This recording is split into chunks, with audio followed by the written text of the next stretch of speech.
Sombras nocturnas. Primera parte. Sombras me persiguen.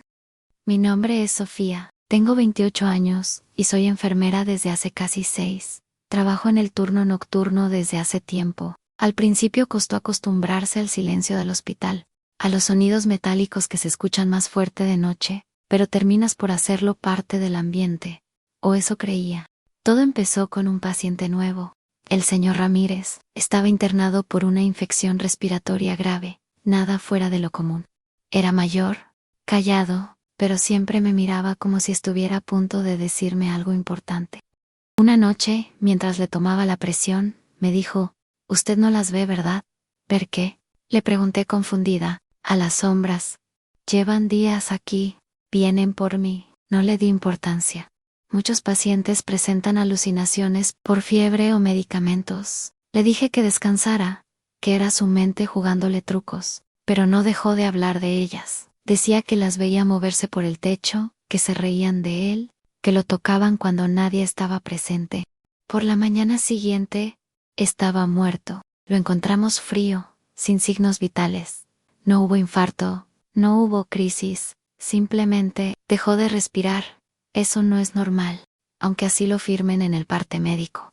Durante días traté de olvidarlo, pero algo cambió después de eso. Empecé a sentir cosas, un escalofrío repentino en salas vacías, pasos donde no había nadie, cosas cayendo de repisas sin motivo. Al principio pensé que eran casualidades, pero luego comencé a verlas, sombras moviéndose por el rabillo del ojo, nunca de frente, siempre fugaces. Un día, mientras atendía a otro paciente, sentí un empujón fuerte en mi espalda. Caí de rodillas y grité pidiendo ayuda. Cuando me di vuelta, no había nadie. Solo el pasillo vacío, iluminado por la luz tenue de emergencia. Fue entonces cuando decidí pedir el traslado. No podía seguir trabajando allí. Pensé que era el lugar, que tal vez ese cuarto, esa sala, ese hospital, estaban malditos. Me convencí de que si cambiaba de ambiente, todo volvería a la normalidad. Me enviaron a un hospital más pequeño, con menos personal.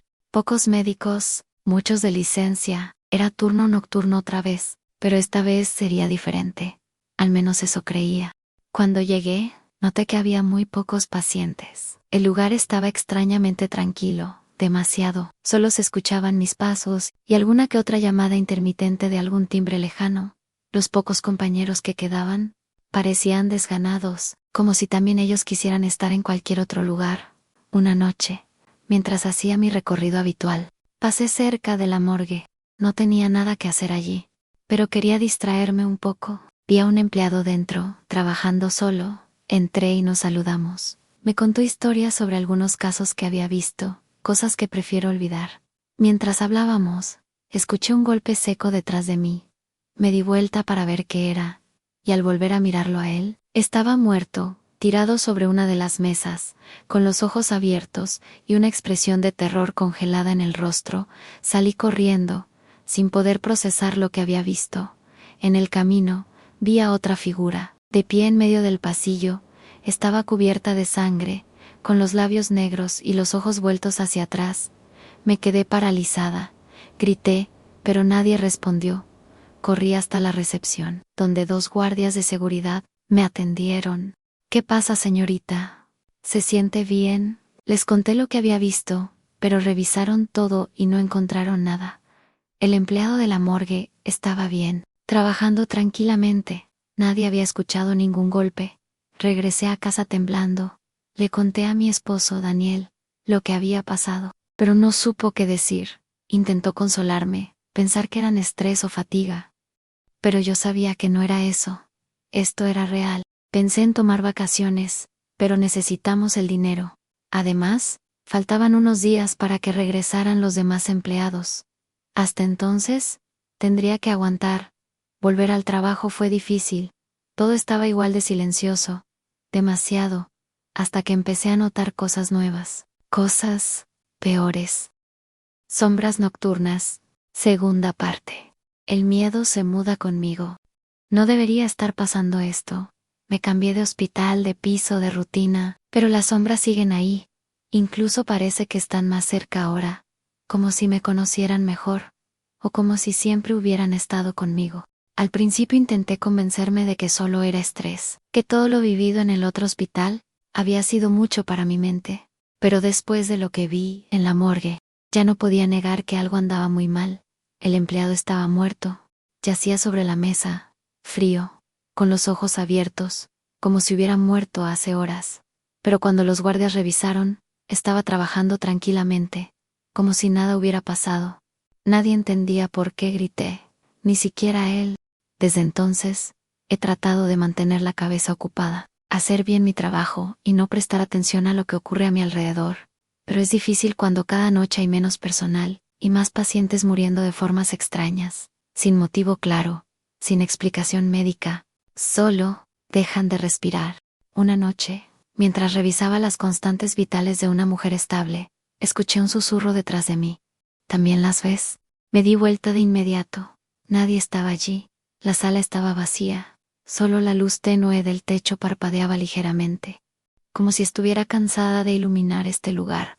En otra ocasión, caminaba por el pasillo principal, cuando sentí que alguien me seguía. Pasos lentos, pesados, cada vez más cerca. Apuré el paso, pero ellos también lo hicieron, hasta que me detuve. Y los pasos continuaron, como si quien fuera no pudiera detenerse. Estoy sola, o eso creen los demás, pero yo sé que no. Mi esposo, Daniel, ha notado cómo he cambiado. Ya no duermo bien. Tengo ojeras permanentes, y a veces me quedo mirando fijamente hacia la pared, como si esperara que algo saliera de ella. Trata de ayudarme, de consolarme. Pero ¿qué puede hacer contra algo que ni siquiera entiendo? Le he pedido vacaciones, pero no puedo tomarlas todavía. Faltan días para que regresen los otros enfermeros y médicos. Además, necesitamos el dinero. Por ahora, debo seguir trabajando. Hoy fue una noche peor que otras. Cuando llegué, noté que uno de los doctores que supuestamente estaba de licencia, había llegado con un paciente de emergencia. Eso no tiene sentido. Él no debería estar aquí. Le pregunté a otro compañero si lo había visto, y me dijo que no, que ese médico lleva días sin aparecer.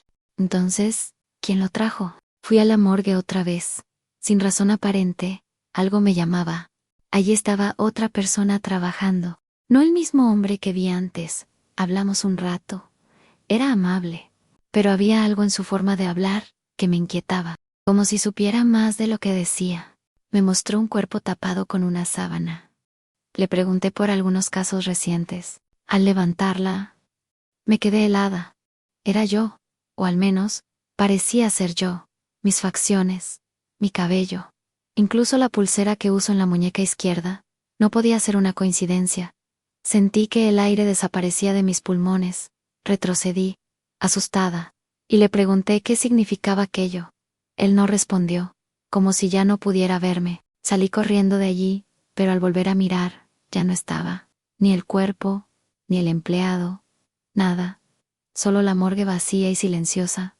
No sé qué está pasando, pero empiezo a pensar que no soy quien creo ser, y tal vez nunca lo haya sido. Sombras nocturnas, parte final, el último viaje. No podía dejar de pensar en ese cuerpo, en mí, o en lo que parecía ser yo. ¿Cómo era posible? Si estaba viva, ¿por qué me veía muerta? Pero conforme pasaban las horas, las piezas empezaron a encajar. Fragmentos de memoria se colaron en mi mente como imágenes borrosas que, al enfocarse, me hicieron temblar. Una carretera sombría, un sonido fuerte, el volante escapándose de mis manos. Y luego, oscuridad. Fue entonces cuando lo entendí. Yo no llegué al hospital esa noche. No vine a trabajar. Me estrellé camino al trabajo. La sensación de vértigo fue insoportable. Me senté en el suelo del pasillo, sin poder respirar bien. Todo cobraba sentido ahora. ¿Por qué ya no sentía hambre? ¿Por qué algunas personas parecían no verme del todo? ¿Por qué aquel empleado de la morgue dejó de responderme? Porque yo ya no pertenecía a este mundo.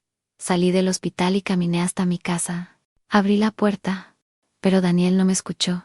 Estaba sentado en el sofá, con una foto mía entre las manos. Lloraba en silencio. Lo siento tanto, Sofía, dijo.